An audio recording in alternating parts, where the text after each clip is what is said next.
In a world with an ever-growing population, China decided to enact a one-child policy in hopes of limiting their growing population. The one-child policy was originally adopted as Deng Xiaoping planned out micro-reforms that would stimulate economic growth.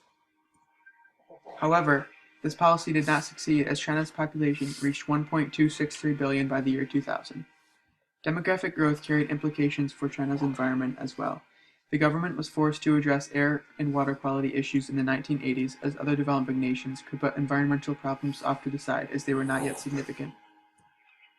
As Graham Button from the Indian Journal of Economics said, "What has helped China's development, this policy has led to a slew of human rights infringements, government interference into its citizens' lives, and a population that is both aging extremely rapidly and suffering from an unbalanced male-to-female ratio." Recently, China has decided to put an end to their controversial one-child policy in hopes of balancing a population that is rapidly aging and gender imbalanced, but also to accommodate for their labor shortage. Since 1979, when the first policy to control population growth was set, a shortage of younger workers to replace the older generation has developed. The Chinese government is also seeing an unbalanced gender ratio, as many women pregnant with females are having abortions and committing female infanticide.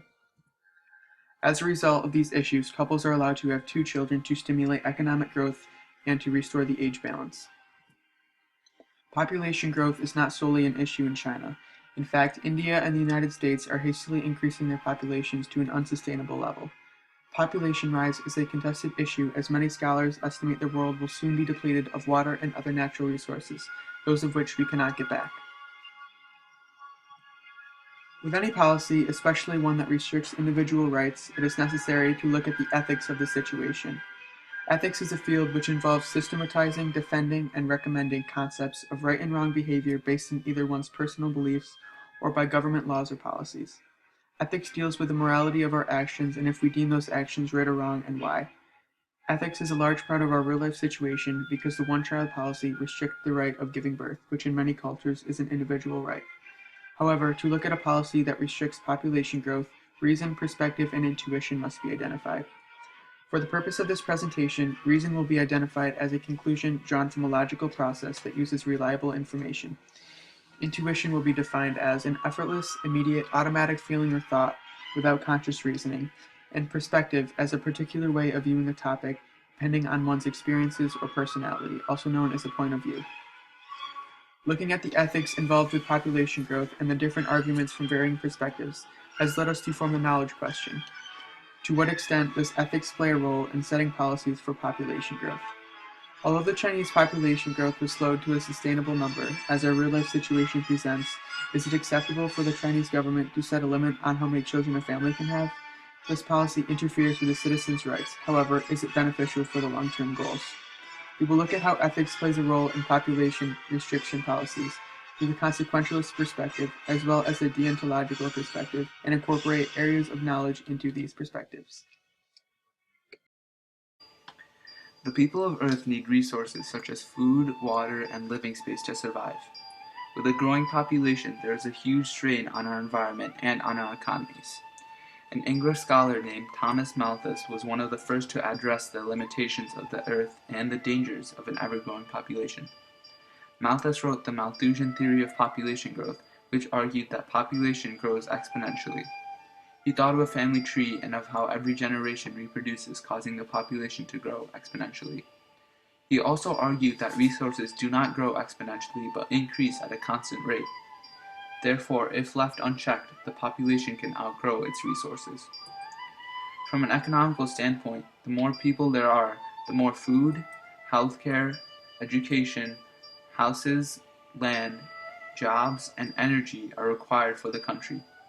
Because of this, the rapid growth in population makes it difficult for the countries to raise the standard of living. Also, adding more people to the country's population means there are more people amongst which to distribute the wealth of the country. The GNP per capita, meaning the dollar value of the final output of goods and services in a year divided by the population, decreases for the country as the population increases. The economy of the country decreases in the short run with the rapid growth of the population. As the country's economy decreases and as its population grows, it is more and more difficult to manage natural resources on a sustainable basis. This leads to an unfavorable effect not only on the economy but also on the environment. From a biological standpoint, as the population increases, the amount of natural resources significantly decreases. The level of access to safe drinking water decreases as more and more people need water. Deforestation occurs as there is a need for more resources to support the population. Desertification occurs as more and more farming is required to feed the growing population. Pollution begins to spread as we burn fossil fuels. With all this comes the extinction of many species living in the forest and living off the water we are using. As population grows, we begin to go deeper and deeper into the Earth's natural resources to sustain ourselves. But the negative effect is that these resources are not renewable. Before we know it, we might take too much from the Earth, resulting in disastrous consequences. One could say that these effects are far away from where we are currently because of our technological revolution. However, these effects are beginning to be seen today. More and more resources are being used as the populations in developing nations, such as China, are increasing rapidly. We can see the level of pollution in China increase with its population as they burn more fossil fuels. We can also see more deforestation and desertification occur around the world. Intuition, immediate apprehension independent of any reasoning process, tells us that policies for population growth are necessary if we want to avoid disastrous consequences. Consequentialism states that the morality of the situation is dependent on the consequences and the potential success. Population growth has disastrous consequences, and we cannot worry about morality at this point because we are close to the limits of our resources.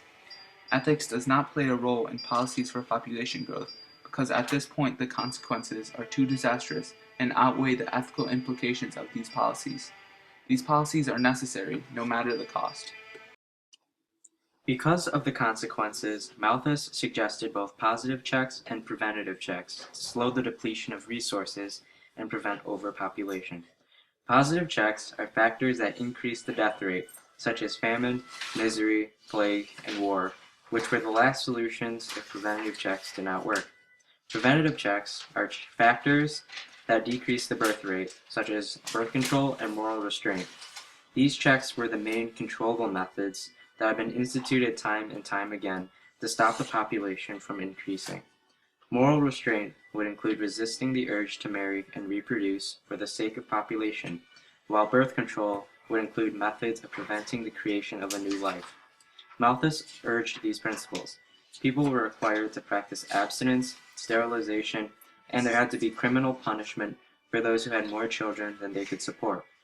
These actions towards reducing population growth do not come without an ethical trade-off. Deontology is the focus on the rightness and wrongness of an action, rather than the potential outcomes, as opposed to the concept of consequentialism. From this point of view, policies for population growth are wrong because they are unethical. The rightness and wrongness of controlling the population is disregarded in favor of reason. By limiting the creation of life and forcing people to take steps towards preventing childbirth, governments are largely going against ethical virtues. Populations are maintained and consumption is decreased to a manageable level that can be sustained throughout the generations. In exchange for the population control, many benefits concerning the future of the planet arise. Although reasons for population control can be good and beneficial, the ethical implications outweigh the reasons. In the modern day, preventative checks are prevalent in countries such as China in order to keep the population from spiraling out of control. Currently, China has a population of about 1.4 billion people, which accounts for nearly 20% of the world population. To account for their excessive numbers, they have instituted the one-child policy to decrease the rate at which their population grows. This policy has been forcefully maintained with the use of forced abortions, sterilization, and child abandonment. These methods of regulation defy the rights of humans and of life. Couples should have every right to have as many children as they want, but here in China, that right is turned down for a reason. The reason being to prevent overpopulation and scarcity of resources. Additionally, there is a gender imbalance, as many couples would prefer their one child to be male instead of female. This resulted in female abortions as well as an underreporting of female births. In recent times, They have increased the limit from 1 child to 2 children. Although this is the next step towards ethical integration, the new policy is still to a certain degree unethical due to its restricting nature. For some, the policy poses as a big change, but for others, it is not. It still opposes human rights and is essentially wrong. Thus, ethics should play a significant role in the setting of government policies concerning population control in a large consuming world, because these policies are unethical. These policies violate many rights and do not support life. Although many of the birth control methods are voluntary, the couples who illegally give birth to 2 children will face the consequences of contributing to an ever-growing population. However, these policies do not come without purpose. Preventative checks, as suggested by Malthus, are necessary to stay under the carrying capacity of the earth and ensure a future for forthcoming generations. In present-day China, however, the policies enacted for population control disregard ethics. Forced abortions and forced sterilizations are carried out by the Chinese government. When enacting such policies, it is necessary to weigh the ethical implications of these policies.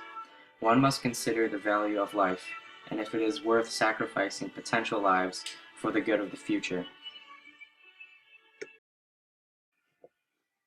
When investigating the role of intuition and perspective in any issue, it is important to realize the limitation that these ways of knowing contain. Intuition is an effortless, immediate, automatic feeling or thought without conscious reasoning. With this definition in mind, it can be implied that intuition does not always lead to the correct answer. Availability heuristics, or the unreliability involved with looking at information that is most readily available, as well as one's own personal biases and experience, makes intuition an unreliable source of looking at data. However, it is often the easiest, as it does not require much conscious thought and comes to mind the quickest. Perspective is also prone to error, as cognitive dissonance and one's own personal experiences play a significant role in forming an opinion. Cognitive dissonance is the uncomfortable feeling one may have when information that is presented to them goes against a firmly held core belief. Whether a religious belief or gender difference may create cognitive dissonance within the topic of restricting population growth that often distorts our reason. Perspective is a point of view that differs between many different people, and because of that, it is prone to error. Although intuition and perspective can distort reason, the examples provided, either promoting or demoting ethics, provide substantial information in making a value judgment on the issue.